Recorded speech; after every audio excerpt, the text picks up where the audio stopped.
नमस्कार शेतकरी मित्रांनो, बाहुबली ॲग्री सोल्युशन या यूट्यूब चॅनलमध्ये तुमचं सहर्ष स्वागत करतो. आपल्याला आज टमाटे पिकाविषयी चर्चा करायची आहे. आज बऱ्याच शेतकऱ्यांची टमाटे लागवड झालेली आहे. लागवड करून साधारणतः 6 दिवस 5 दिवस झालेले आहे, कोणाचे 3 दिवस झालेले आहे. तर आपल्याला त्याला पहिली ड्रिंचिंग काय घ्यायची हा शेतकऱ्याला पहिला प्रश्न पडतो.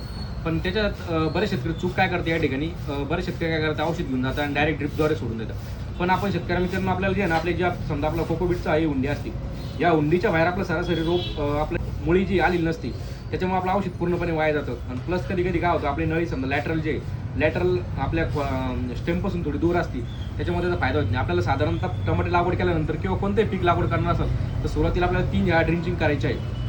त्यांना फायदा काय होईल, एक तर तुमचं औषधाची बचत पण चांगली होईल, खर्चही कमी लागेल आणि औषधी प्रॉपर आपल्याला ज्या मुळ्याच्या कक्षामध्ये औषधी आपली जाणार आहे. आणि त्याच्यानंतर जे आपल्याला पहिला जे ड्रिंचिंग करायची PCT घ्यायची आपल्याला 410 200 लिटर पाण्यासाठी 250 ml आणि ह्युमिक घ्यायचं आपल्याला 200 लिटर पाण्यासाठी 8-10 किलो आणि 11 चौरचेच 11 घ्यायचे आपल्याला फर्टिस कंपनीचं 1.5 किलो 1 ते 1.5 किलोपर्यंत.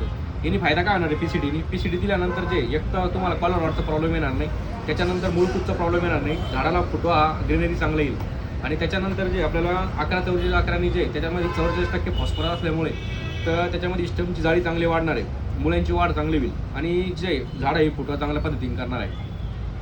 आणि आपल्याला पुढच्या नवीन ड्रिंचिंगसाठी, पुढच्या नंबर 2ची ड्रिंचिंगसाठी आपल्याला काय घ्यायचं आहे, आपण पुढचा एक व्हिडिओ आपण त्यासाठी एक तयार करणार आहे. अशाच नवीन गोष्टी जाणून घेण्यासाठी आमच्या चॅनललाही फॉलो करा.